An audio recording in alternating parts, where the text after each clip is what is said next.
Welcome to Films and Stuff with your hosts, Pete Mitchell and Ethan Hunt.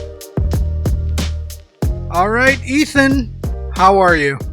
Pete, I am great. And as you know, this is Cue the Siren Emergency Films and Stuff midweek episode. Bah, bah, bah, bah. Oh, well, that's an air horn, but still. That's an air horn. It will have to do. It will have to do. Exactly. Things are very tense in Hollywood between the Los Angeles Lakers and their Hall of Fame alumni and HBO, which apparently has no lawyers, no compliance officers, no risk officers. No fact checkers. No nothing. Maybe no fact checkers. Possibly is being operated by Clippers fans or Boston Celtics fans, anyone other than Lakers fans. Yeah, or it could just be, Frank Vogel in disguise coming out after he got done dirty by the Lakers organization. Yeah. But I have to say, this world is sometimes so risk-averse that when something honest and, pushes the envelope, makes its way through all the censors by accident or otherwise, it's kind of refreshing, right? Yeah, and I think I know how. I think the word that they're really putting a lot of weight on in Hollywood is dramatization. Yes. I think that is carrying a lot of the burden for a lot of this controversy.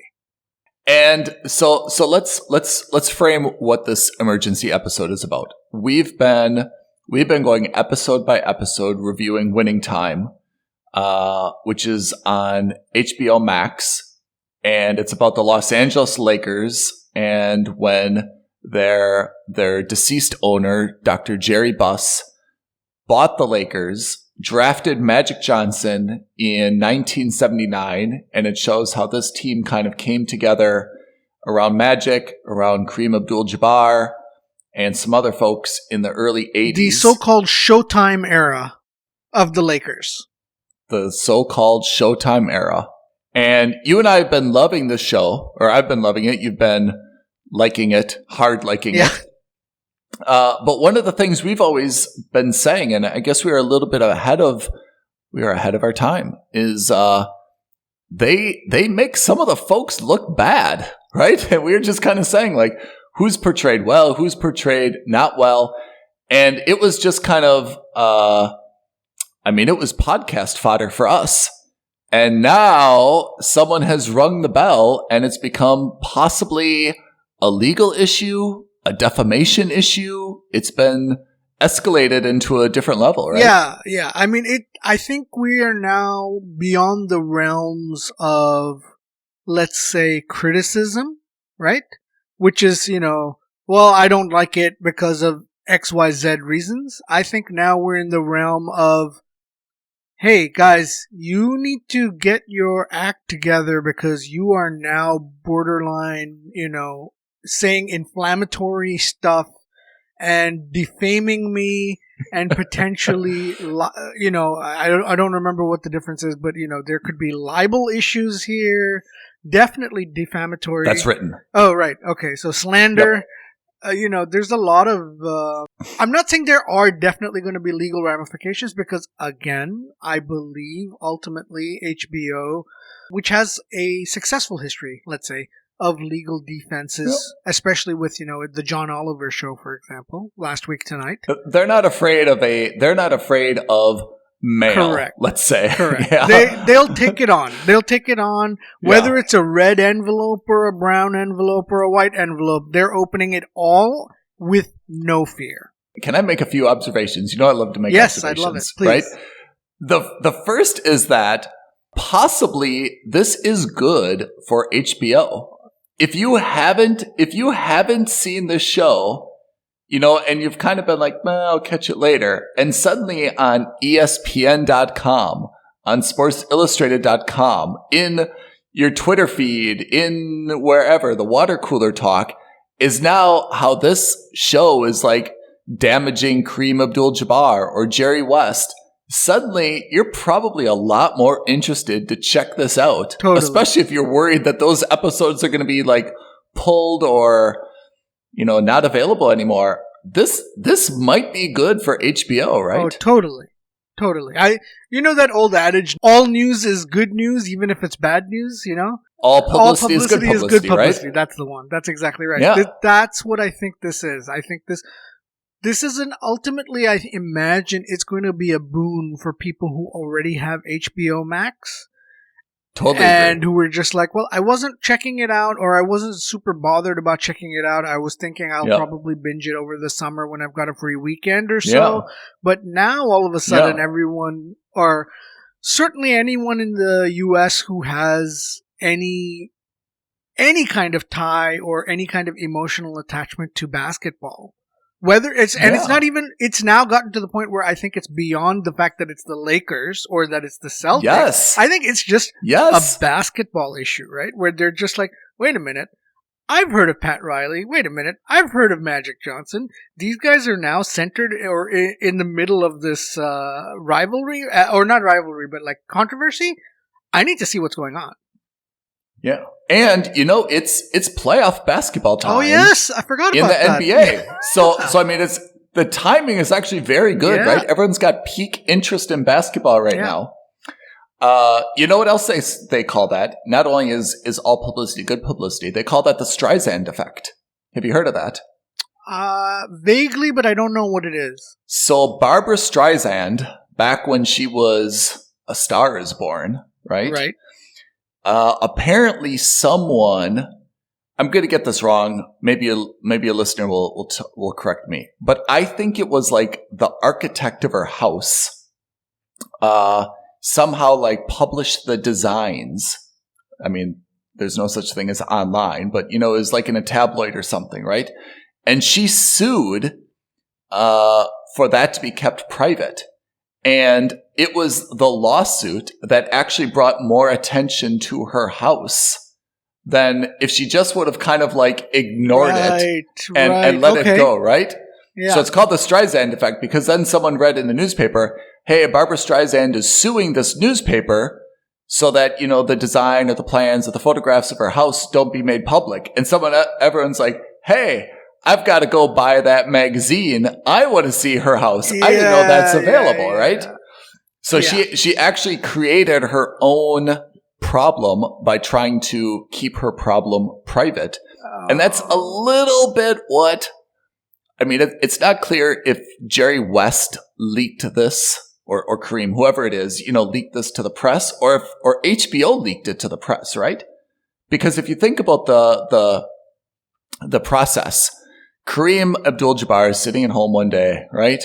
And he's watching HBO Max and he sees Winning Time. He's like, hey, that show is portraying me as a big jerk. I'm not happy. I'm going to call my lawyer. I'm going to tell my lawyer to write HBO a letter. I don't know what this letter says. Saying what? Hey, apologize to Kareem or don't make any more episodes in season 2 portraying him as a jerk. Somehow, news of this got to, like the sports websites, right? Was it Kareem's lawyer that leaked it saying, hey, just so you know, my client's not happy about being portrayed like this? Or is it HBO who leaked it saying, hey, this is kind of funny. This guy's not happy. Watch our episodes. So someone leaked it to someone, right? It may not have been only those two parties, but somebody. And now it's a brouhaha. So it was first Kareem saying, and we can talk about this separately, how he was portrayed. He doesn't like it. And then Jerry West came out swinging as well and basically said the same thing. Like, he's not this hot-headed, vile, alcoholic person, right? I think Magic was the first when it was asked, I think before, when the show started coming out, because remember, there's a second Magic Johnson focused documentary coming out as well, it's already out, something like that.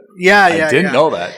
And that's, I think, more a traditional documentary, not like winning, not like Last Dance. I think it's more of a stereotypical documentary style thing, right? And when I say that, I mean, it can be in whatever format it is, but it's not a dramatization. Okay. Right? And so people were wondering, how much influence and how much of a role did he play in either of these shows? And apparently he didn't really have any input in either of them. Okay. And he wasn't particularly keen on either of them. That's not to say he liked it or didn't like it. I was just under the impression of all the people who have spoken out either for or against this show from the Lakers organization, he was the one that had the most neutral response, which was when they asked him, "Are you interested in watching this?" He said no. And I think it's because he must have seen, for two reasons. One, I think he must have had the foresight to understand that because it's a dramatization, he's not going to come out of this smelling like roses. He's not going to look great. He's not going to look bad. But, some dirty laundry is definitely going to come out of this. And especially because it's a dramatization, a lot more of it is going to be salacious than he would like. Yeah. And the second thing Great word. Great word. And I think the second thing is that Magic Johnson also, I think, has built a reputation post-basketball of being a relatively neutral guy. Yeah. He's not been a super politically active figure. Yeah. He's not been a super controversial figure.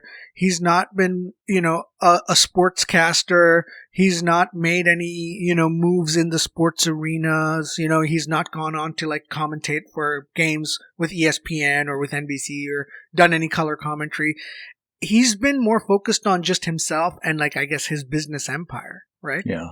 Yeah. So I think that way he's been relatively neutral. And I would have said the same thing about Kareem up until maybe the last 5 or 10 years, right? Yeah. Whereas I think Kareem Abdul-Jabbar also, not to say that he had kind of rode off into the sunset, but he was quiet. He was neutral. If someone asked him his opinion of the Lakers, he gave a frank assessment, which he had every right to because he was a Lakers guy through and through. Mm-hmm.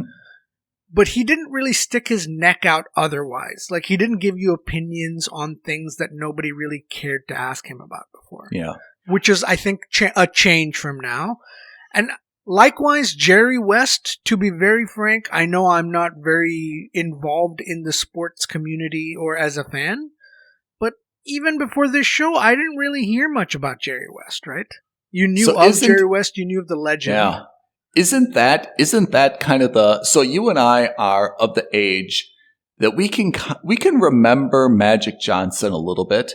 Yeah. And we had some idea of him, I can't remember ever seeing him interviewed, but I can remember reading Sports Illustrated and some articles about him. Exactly. I had something in my mind about him, right? For Jerry West, I don't know him as anything other than a grandfather-aged executive of a bunch of NBA teams. I don't know him anything as a player or a coach. So when I see Winning Time, I have to say, however they portray him, I kind of buy into it. I don't have any other reference point. Yeah, there's no context. Yeah. Yeah, I don't have any other context to say, wow, I'm surprised. I didn't think that he had such a temper, or they're really exaggerating his temper. For all I know, when I see him sitting in his tighty whities on his living room floor, moaning about whether or not he should coach another year, maybe that's what he was like. So I can see Jerry West saying, hey, this is really damaging to me, right? Yeah. Yeah, I agree. I very much agree. So actually, you know what? You raise a good point. Maybe before we dive into the individual things, shall we just give a very quick summary as to the last episode? Yes. Talk about it, and then we can transition into what our opinions are on each of the individual controversy guys. So we're on Episode 7. Episode 7, titled Invisible Man.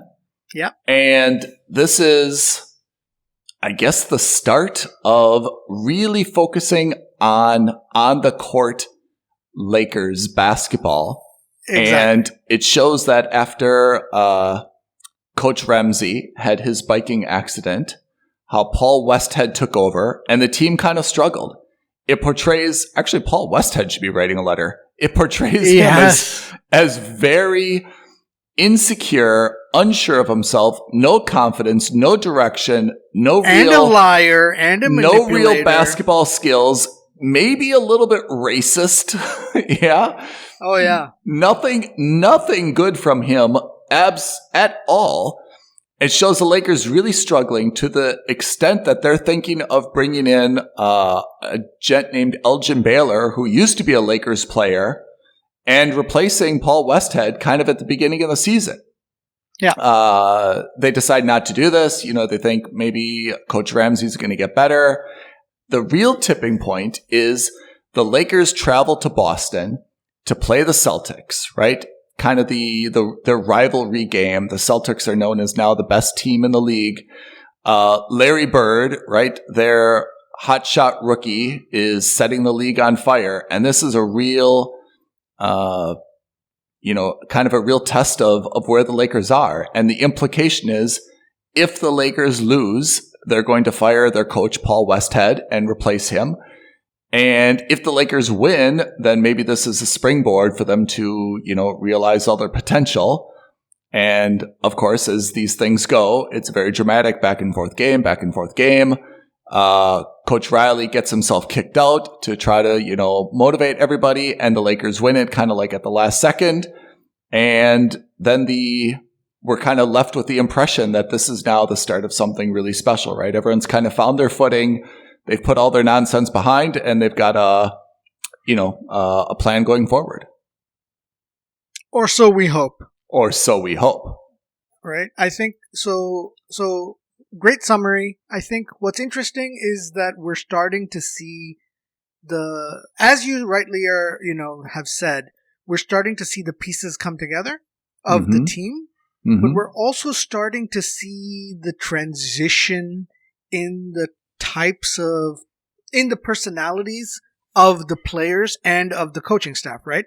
Yeah. So there was that great scene. First of all, we see Riley shave off his hippie mustache, right?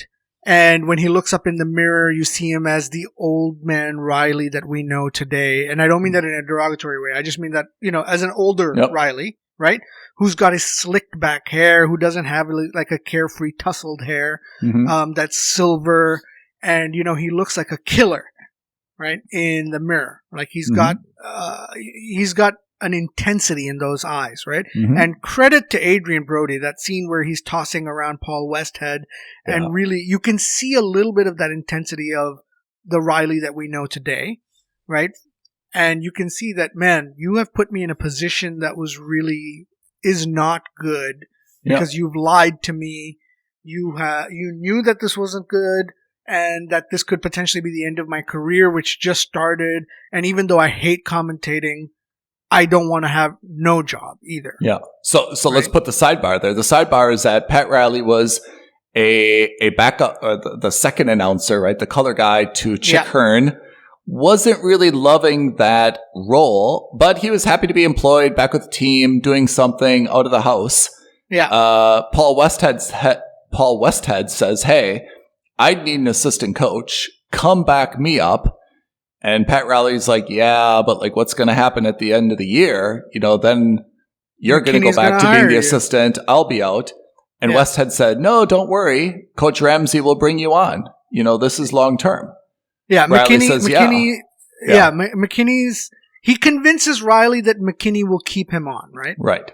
And that's the dishonest part, which is there's no basis for saying this at all. And in fact, kind of the opposite, which is Westhead doesn't explain that his job is very, very tenuous, could be lost any day. And then Riley would be out of that job and obviously not able to go back to being an announcer. So literally, the next 3 or 4 games on this road trip determine the future of the rest of the season for the coaching staff. Right?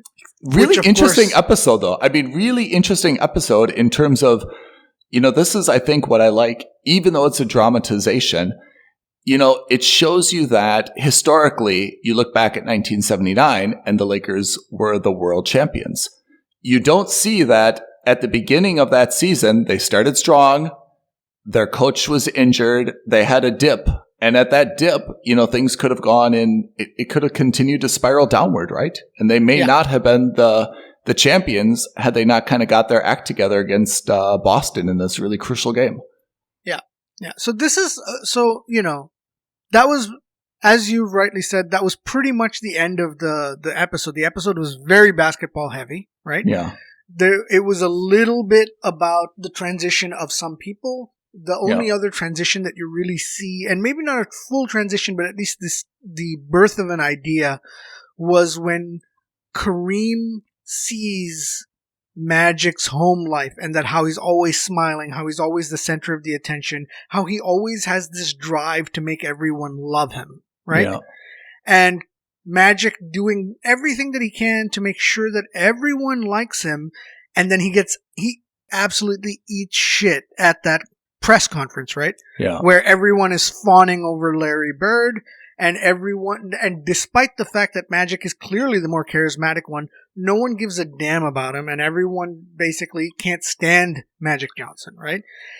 And it's Kareem who turns him around, sits him down, and says, listen, not everyone in this league is going to like you, and you have to be okay with that. And not just okay with that, you have to work around that to make sure that if they don't like you for the right reasons, or at least that's my take. Mm-hmm. And that reason is because you're better than them, and because we beat them, right? And if that means that we have silence in the stadium, remember, silence means power. So that's a very, very good exposition. And I think Kareem is portrayed in that scene or that episode.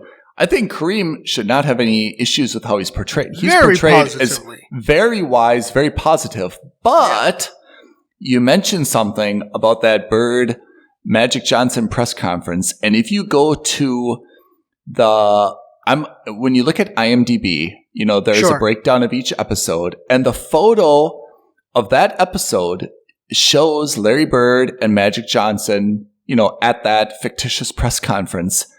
I don't know if that happened or not. I've never seen a press conference where both dudes are at it, but whatever. It was the 80s. You never know. Yeah, you never know. There's really it's not even like a racist undertone. It's pretty clear that Larry Bird is portrayed as this tobacco chewing hick that people like because he's white. And even if you look at that still photo, Larry Bird has like a camouflage hat on, some type of orange life preserver looking vest, and a t-shirt. Magic Johnson has a sweater with a white collar poking out from underneath. And the implication is, intentional or otherwise, the white hick gets more love than the charismatic, very gentlemanly speaking black guy. Yeah. It's pretty bold out there. Yeah, and I would go further and say it's not even an undertone. I think it's an overtone. Yeah, right? And I think it's an overtone. This is very much the stigma that Boston as a city has. Yeah. Right? In all of sports, you ask any sports fan of any sport, whether it's baseball, whether it's football, whether it's basketball, whether it's ice hockey, it doesn't matter.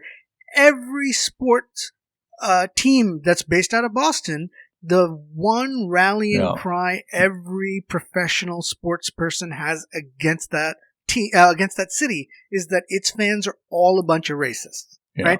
And by the way, that was true. Whether that's true or not is not even relevant. The point is that's something that's been leveled against the city, not for the 70s during the Lakers showtime, but forever. Like, even when I was in university and when I was in the U.S., I was told outright, listen, if you go to Boston and you go, because I used to be a baseball fan, and if you're going to go see a game and watch the Red Sox, if you have anything that's not even close to Red Sox related, they're going to lynch you, right? It's just, and we're in the 2000s, right? We're not we're in the 21st century. We're not talking about like the 19th century here. Welcome to the 21st. So I think that if we're keeping track of the complaints that HBO is collecting, now the city of Boston has sent a cease and desist letter saying, "Hey, don't portray us so badly." again, and no disrespect to Boston, and I sincerely hope I'm wrong. I hope I'm wrong, but I imagine that there are Boston sports fans out there who would wear that with a badge of pride, with pride. Yeah. So, in any case.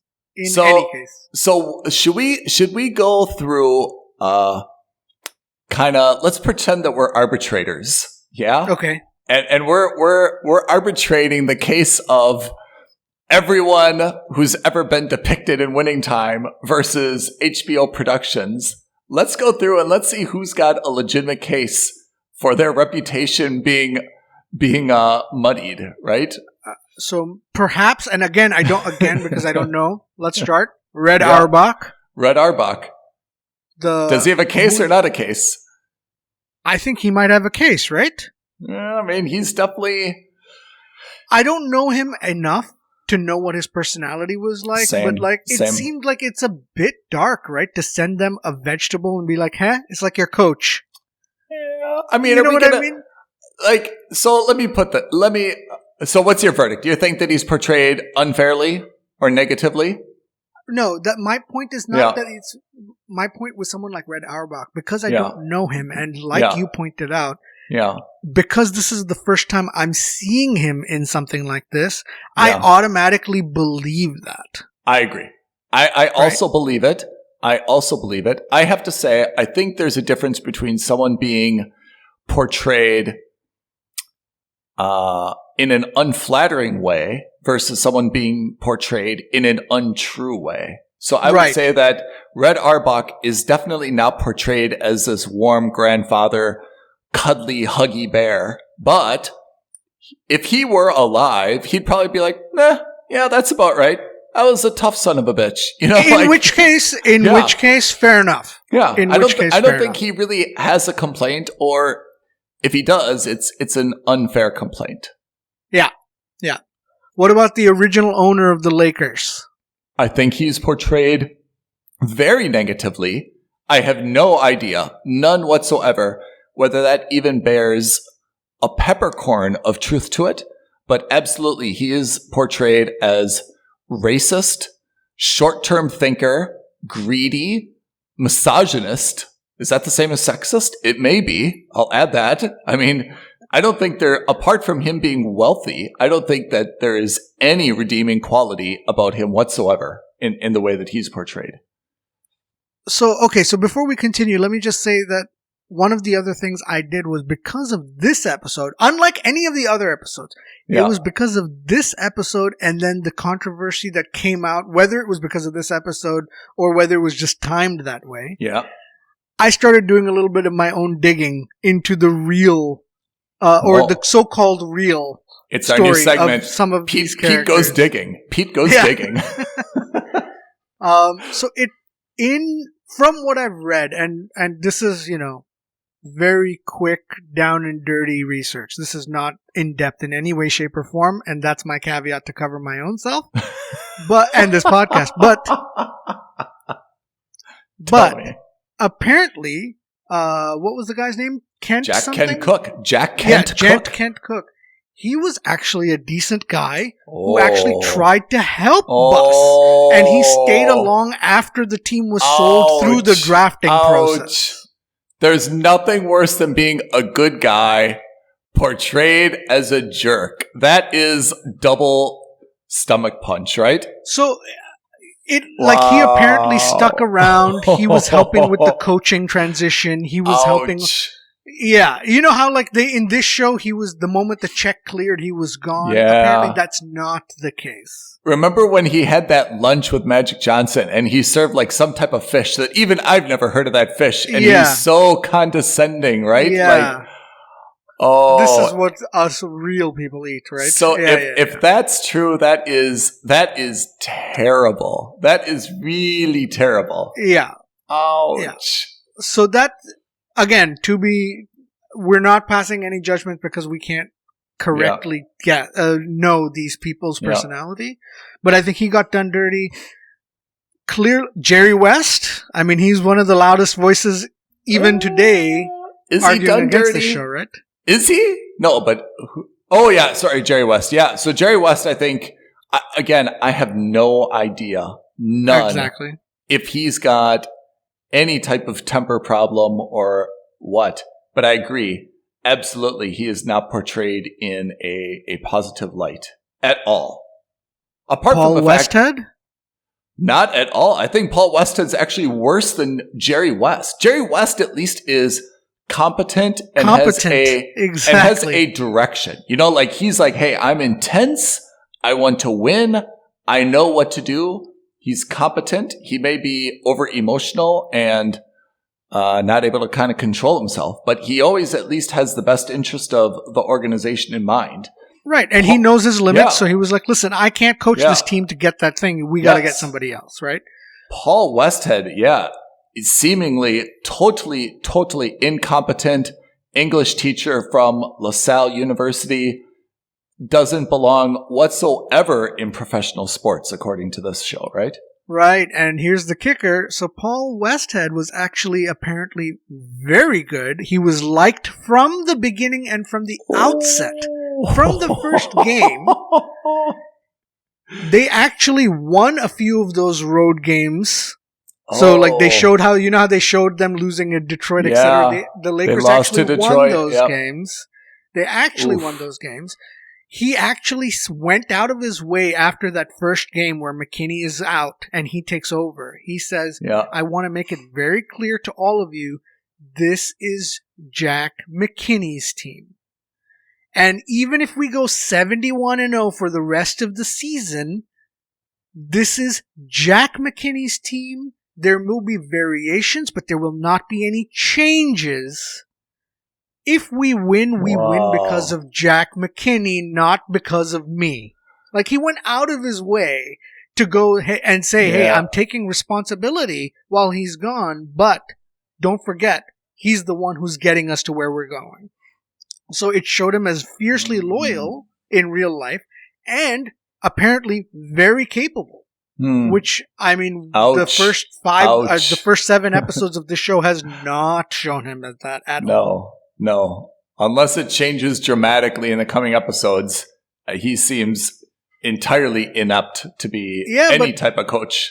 Yeah. To be very frank, I feel like the damage is done, right? Like, we've only seen 7 episodes, and he was my number one guy who I was just like, if there's anyone who has to go, it's him, right? Yeah, and only because I've done the research, only because I've done the research, and only because I vaguely know, I understand where this is going, right? But for your average fan, or for your average HBO Max viewer who has no idea, he does not come off looking good in this. Let me throw something out there, and you tell me how this would compare to it. Breaking Bad, Walter White, from those first few episodes where he's the science teacher, part-time car wash employee, pre-cancer Walter White, versus when he becomes Heisenberg. Oh God! How do you think of Walter White now? Can your mindset be changed about a character over a few episodes, or that blows your mind, right? Because now you're like, well, maybe I'll forget about this Paul Westhead. He'll be a great coach, and I'll. Yeah, okay, I'll give you that, but I'll also say that first of all, that change takes over over several seasons. 100% good point.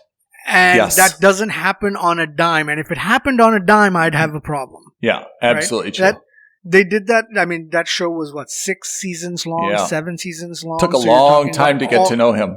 And his change was gradual. Very gradual, right? It was subtle. It went from, okay, I need to make, $200,000 so that I can put my kids through college, to I have $200 million. What do I do with it? I don't even know how to launder this. Or he's killing everybody. He's killing everybody. Right. To orchestrating murders, to building a minigun and a remote control to do it. Like, it's crazy. It's crazy. But my thing is that we have 3 episodes left in this series.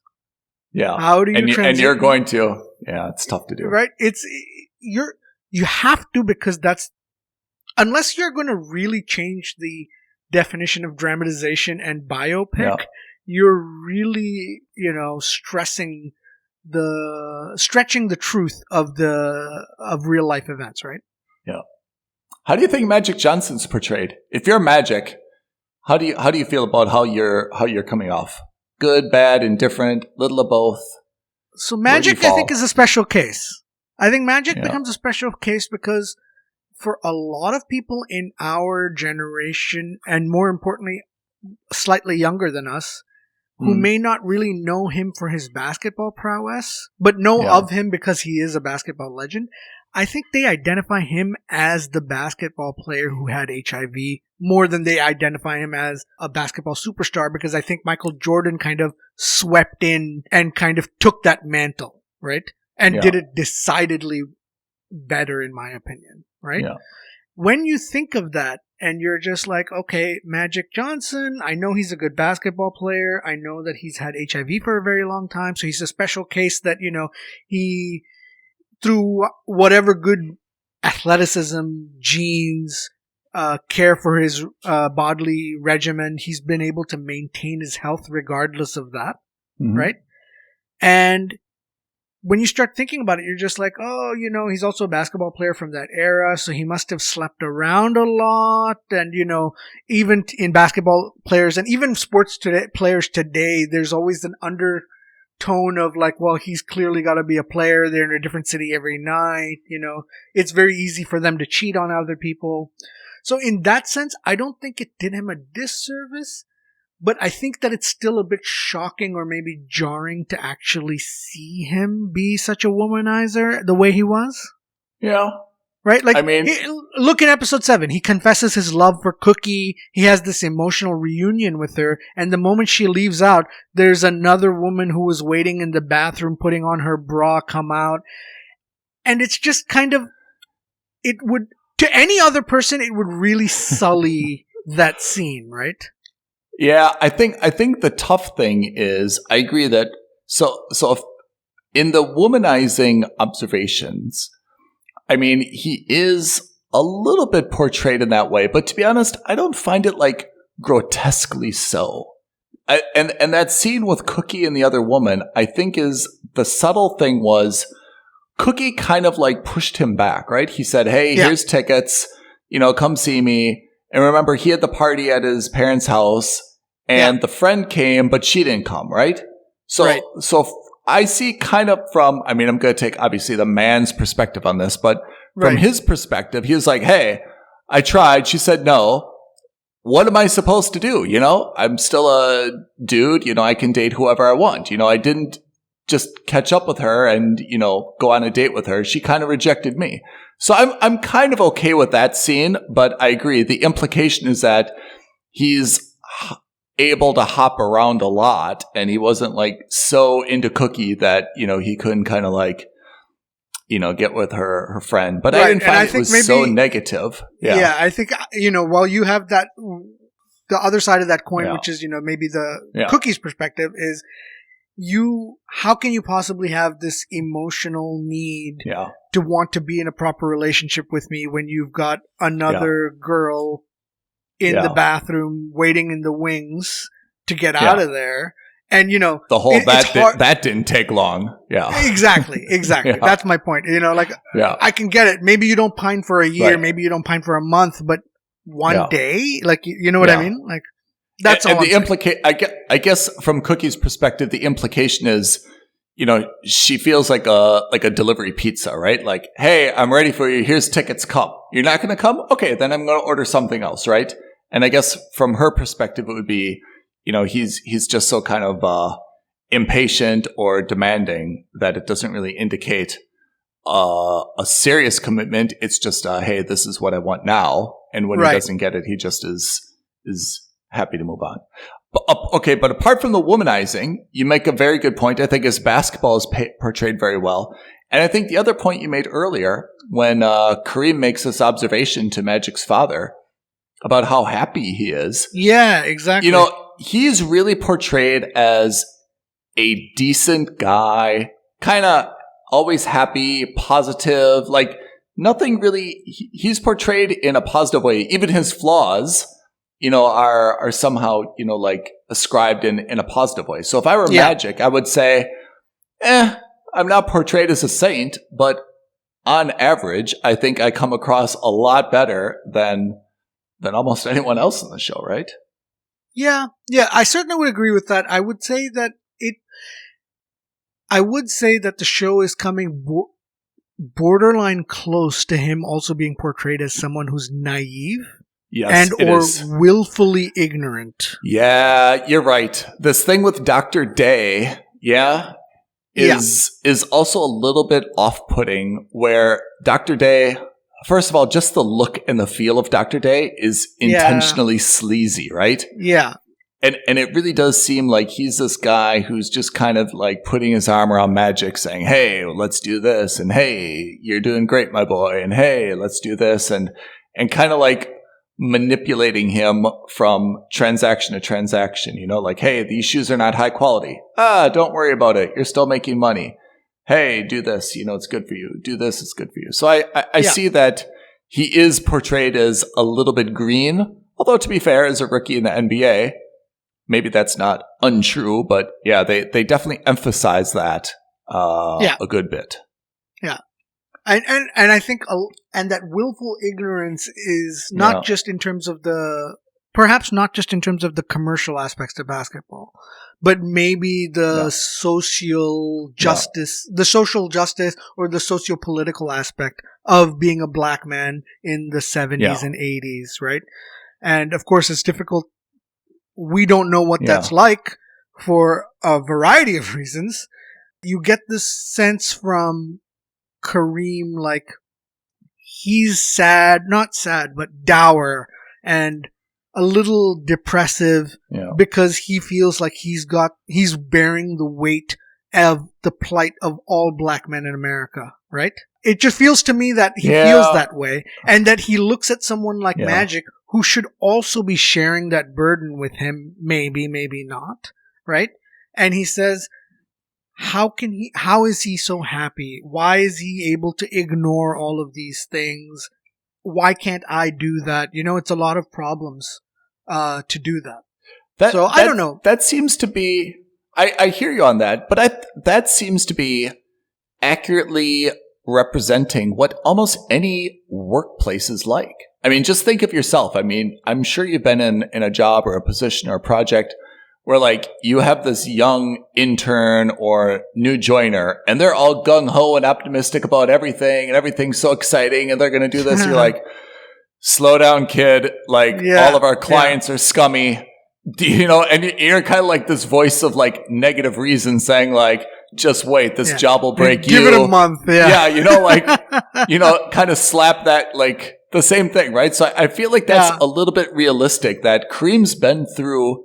Kareem's a special case, of course, because he's a special player. But overall, he's been like, hey, I've been in this league a long time. I've been through contract negotiations. I've been through all this stuff that you've been through, fans, appreciating you and booing you and everything in between. You're new. Everything's great to you.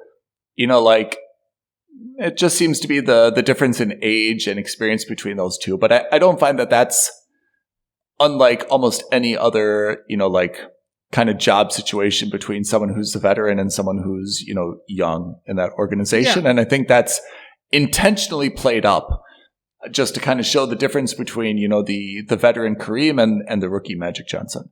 Yeah. Perhaps I think that's also him kind of stepping into that mentorship position that his father is unable to provide for him while he's on the team, right? Because, there's that poignancy when he's talking to his dad. And he's kind of like, I'm relying on you to keep my son on the straight and narrow, as it were. Yeah. And maybe the implication is not so much on the straight and narrow of, like, womanizing and things like that, but maybe on the straight and narrow in terms of how he fits in society versus, you know what I mean? Like, it's a little bit bigger when I say straight and narrow. So, I know that Kareem made this, wasn't happy with how he was portrayed. And he is portrayed as a little bit of a jerk. But overall, I feel like I don't really have a negative view of Kareem. He seems to be he's portrayed very intelligent, thoughtful, understands, a lot of, issues that extend beyond basketball and professional sports. Someone who's seems to be in a very serious and committed relationship overall. Apart from him just being a little bit like aloof and a jerk at the beginning, I can't really say that he's portrayed super negatively. They portray his, his religion in, I think, a very, very respectful and objective way. Oh yeah, absolutely. I have to say, if I'm Kareem, I'm not really sure how much better it could have been, I mean, he is a little bit of a complicated figure, right? I mean, yeah. I just don't see, like, there was no drug use, there was no alcohol, there's no womanization, there was no anything. He seemed to be a very devout Muslim who took his obligations seriously, who understood that there were bigger things outside of the game. Very competent, decent basketball player. Like, I'm not really sure, exactly what he would want differently if he were writing this show himself, I mean, I'm reading that, the complaints that he had. He said, bland characterization. The characters are crude stick figure representations that resemble real people the way Lego Han Solo resembles Harrison Ford. Each character is reduced to a single bold trait, as if the writers were afraid of anything more complex would tax the viewer's comprehension. Jerry Buss is egomaniac entrepreneur. Jerry West is crazed coach. Magic Johnson is sexual simpleton. I have to say, I feel like Kareem Abdul-Jabbar writing that is probably worse than anything that Magic got in the show. And then he says, I'm pompous prick. These are caricatures, not characters. I guess if I were Magic, I'd be like, you didn't really need to write that about me. I was actually okay with everything until you went on to defend me by, giving me this thing. So, I have to say, I don't think that Kareem's dissatisfaction is so legitimate, but Jerry West absolutely is right. Yeah. Yeah, I think it comes down to that. In that sense that, maybe he got the mild. Maybe it could also just be, look, I'm trying to protect my friends. Yeah. We were working together for 2 decades or 3 decades. But yeah, I think that the people who have legitimate, right to say something are the ones who haven't really said much. They talk about he never threw, his championship trophy. He never had outbursts. He never had, any, personal issues against, trying to draft Magic Johnson. Like, I agree. He's really, really portrayed in almost every way very badly, right? That poor guy. Yeah, I don't know. Look, I think ultimately, it's interesting. It's the only reason, again, we're doing this emergency episode is because it's an emergency. It's an emergency, right? It's breaking news. It is, and it's a breaking news on a show that we're watching and on a show that we're enjoying. Yeah. I have to say, though, that because of this breaking news, I've started doing more research on each of the episodes in terms of what actually happened and to see how much of it is. Yeah. I have to admit I'm slightly disappointed with how much HBO has been changing the story to fit the dramatization. People coming off as weak or incompetent, people coming off as jerks, all of those kinds of things. The problem is the moment you do the slightest bit of digging, it kind of the facade kind of falls to shambles, right? Yeah. And it makes, as a biopic, it makes the show somewhat less compelling to me. Yeah. Right? Because when I think of shows and dramatizations or biopics, the ones that I like are something like, for me, I think one of the best biopic / based on real world dramatization of a show, of a sports thing, event was probably Moneyball. I was just going to say it. I knew you were going to say Moneyball. Yes. Yeah. I have a sneaking suspicion that if, when it all comes down to it, I think Moneyball is going to stand out for me as one of the best representations of a dramatization of real world events. It didn't deify anyone. It didn't negatively portray anyone to on purpose, or not so excessively. And when there was any negative portrayal, it was almost done to a comedic effect a little bit. So there was a little bit of this that way. And when if you got more interested and you did your own Googling, or you were, you talked to a fan, you were just like, yeah, man, a lot of the story aligned with the movie. Whereas this, you're starting to see such tremendous gaps between the dramatization and reality, where you're just like, at what point do you stop calling this a dramatization and just call it, like a fictional universe or a fictional timeline of your own making, right? Mm. Kind of like For All Mankind, or for like Man in the High Castle, where you're taking something that happened and changing the history around it. You're right. I think that's a very good point. I mean, it may be that the first cut of Winning Time wasn't really compelling. And they said, hey, wait a second, like, this is everyone's getting along really well. The team just started winning a lot of games. Like, no one's going to watch this. It's not interesting, right? And they said, go back and, get some dirt on your shoulders, right? Yeah. So look, So it sounds like you're changing it sounds like you're changing your rating a little bit. Yeah, look, I don't think this is hurting the show, because it's still immensely enjoyable to watch. I'm still enjoying it. I still think it's fun to watch. Some of the things that are funny are really laugh out loud funny. It's still a compelling show to watch. But it's you know how we were talking in the last couple of weeks about me edging upwards or trending upwards from a mooch someone's password to a subscribe. And I thought that really in the next couple episodes I was going to get to a subscribe. I think I've come down a little bit. Oh. Again, I'm still enjoying the show a lot, but I'm getting, it's because this is calling itself a biopic, because this is calling itself a dramatization. I'm starting to see the potential cracks.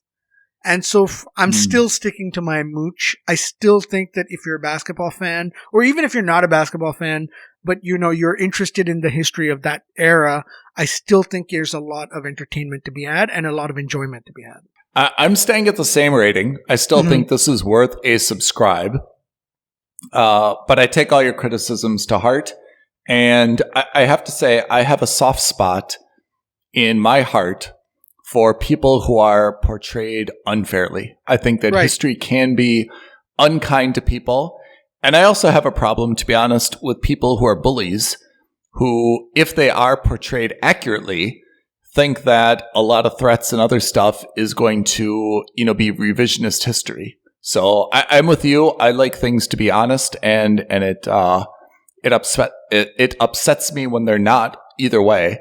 But still, I think the show is great.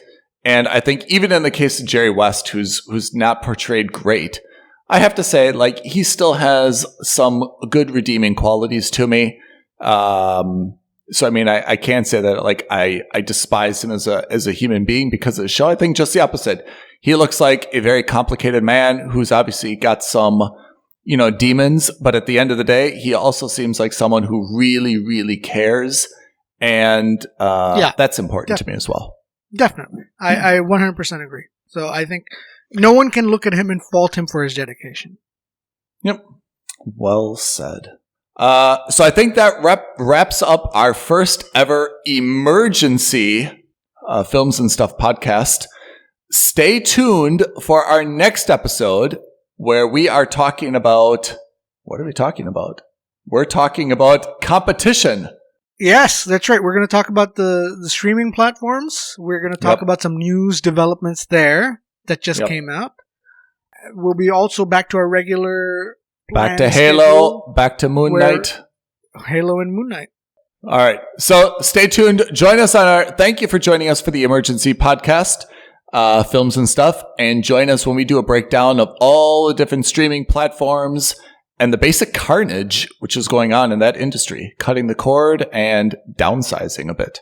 Indeed. Well said. Thank you, everyone, for joining. Have a great day. Thanks, Enjoy Ethan. Winning Time. Bye, guys. Bye, Pete. Thank you for listening to another episode of Films and Stuff. If you haven't already, please subscribe and review on Apple Podcasts, Spotify, or wherever podcasts are downloaded. Films and Stuff. There is no substitute.